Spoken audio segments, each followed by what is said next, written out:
He died owning more lands than the King of England, but he started with nothing. No inheritance, no title, no future. Just a sword and a death wish.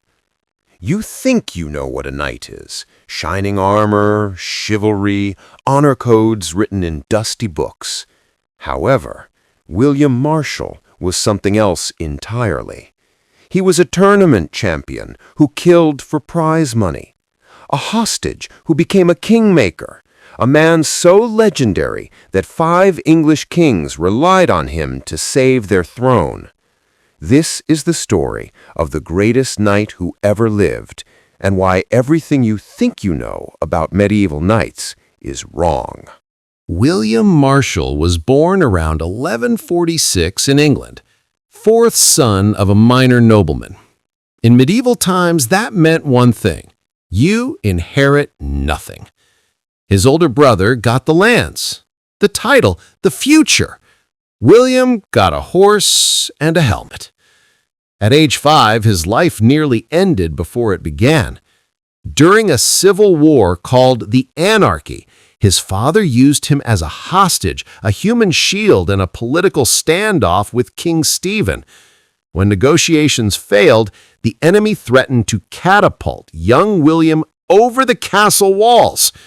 His father's response? Go ahead.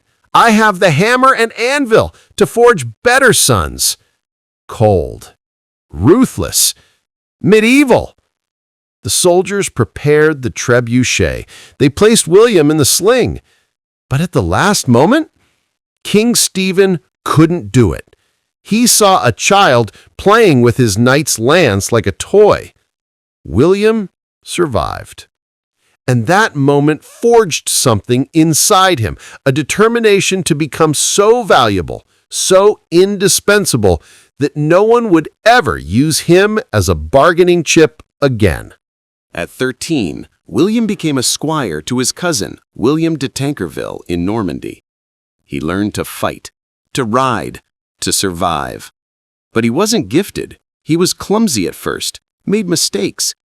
In his first real battle, he was unhorsed and captured, humiliated, ransomed, broke. Most knights would have quit. However, William didn't quit. He trained harder, studied opponents, learned from every defeat. By his early 20s, he was finally knighted. But here's the thing about medieval knighthood. It wasn't romantic. It was expensive. Armor cost a fortune. War horses even more. Weapons needed constant repair. You needed money to compete, and competing was the only way to make money.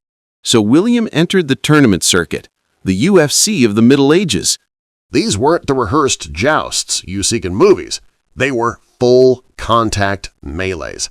Hundreds of knights crashing into each other across miles of countryside. Real weapons, real injuries, real death. You fought until you couldn't stand. You captured defeated knights and ransomed their armor and horses. You could get rich, or you could die. William chose rich. Between 1166 and 1183, he competed in over 500 tournaments. He captured more than 500 knights. He never lost, not once. His signature move? Waiting until everyone was exhausted, then charging in fresh to mop up the survivors. Ruthlessly efficient. One story tells of William getting so caught up in a fight that his helmet was battered into his head. He had to visit a blacksmith between rounds to hammer it off. He fought so hard, the blacksmith used William's head as an anvil. William became the most famous knight in Europe, not because he fought for God or country, but because he was the best at winning. Knights traveled from across Christendom just to face him. He became wealthy, respected, feared. But money didn't last.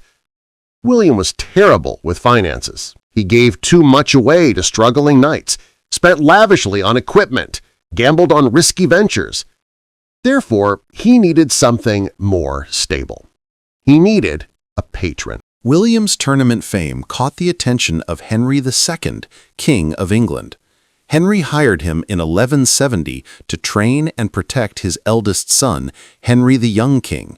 They became inseparable, brothers in arms, best friends.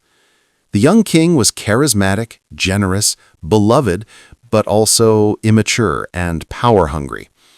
But when the young king rebelled against his father in 1173, William faced an impossible choice: stay loyal to the old king who employed him, or follow the friend he'd sworn to protect. He chose friendship, political suicide.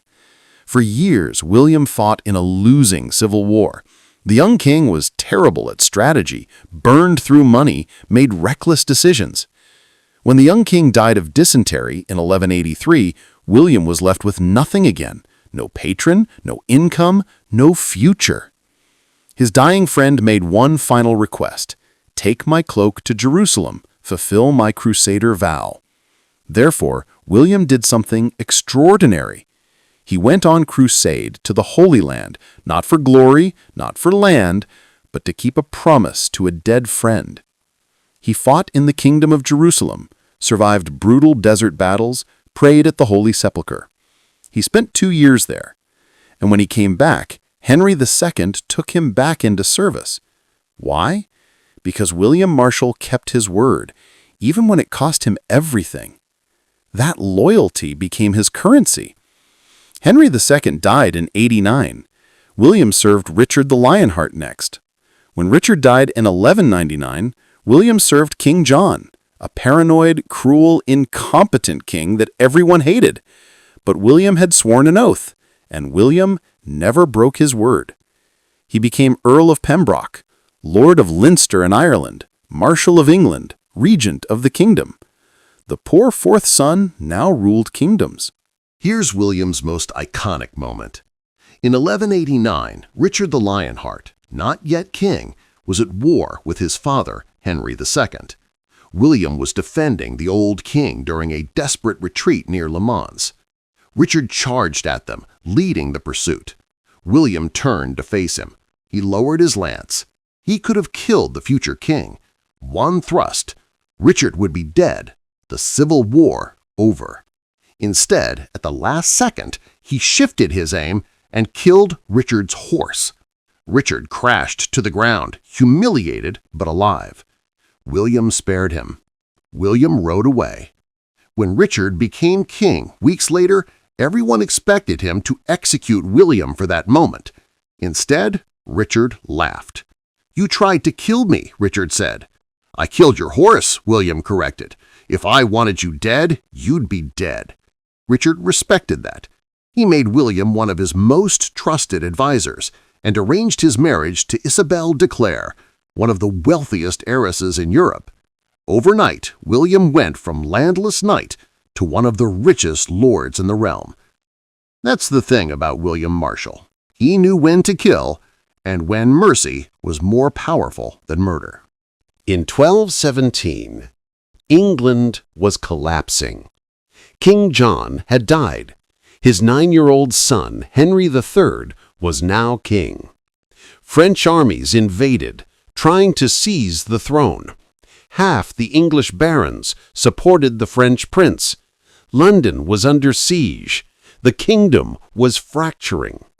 The council turned to William Marshal. He was 70 years old. Most men his age could barely walk. Therefore, William did what he always did. He put on his armor, mounted his war horse, and led the English army into battle. At the Battle of Lincoln in May 1217, he charged through the city gates, sword in hand. No hesitation. He fought in the front lines like a man half his age, pushing back French knights, rallying the English, turning the tide of the entire war. His men were inspired. If a 70-year-old man could fight, they could fight. The French were routed, the siege broken. England was saved by a 70-year-old man who refused to stop fighting. William Marshal didn't die in battle. He died in bed at his estate in Caversham, surrounded by friends and family, in May 1219. But even in death, he was a knight. On his deathbed, he was inducted into the Knights Templar, a final act of devotion. He gave away his wealth, made peace with his enemies, said goodbye to his wife and 10 children. His last words?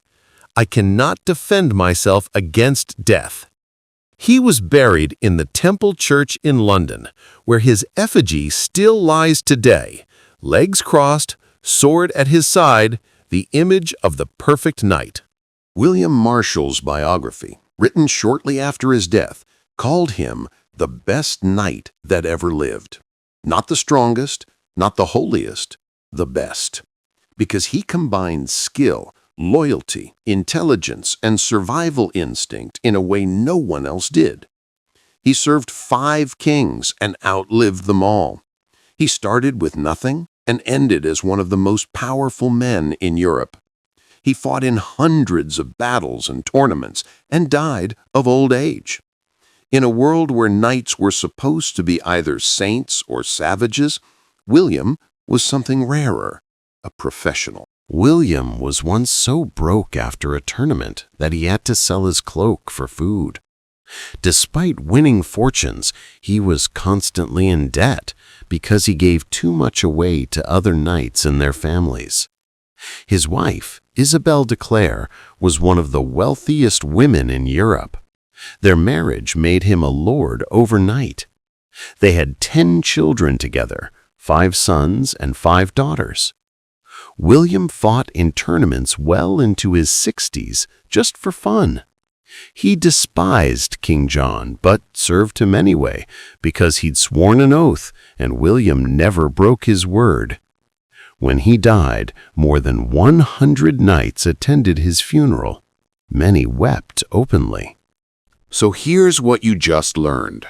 The greatest knight who ever lived wasn't born into greatness. He wasn't chosen by destiny. He wasn't even particularly lucky.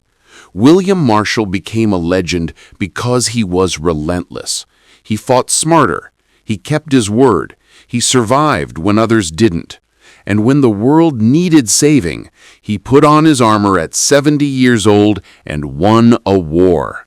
That's not a fairy tale. That's history. And it's better than any story Hollywood could write.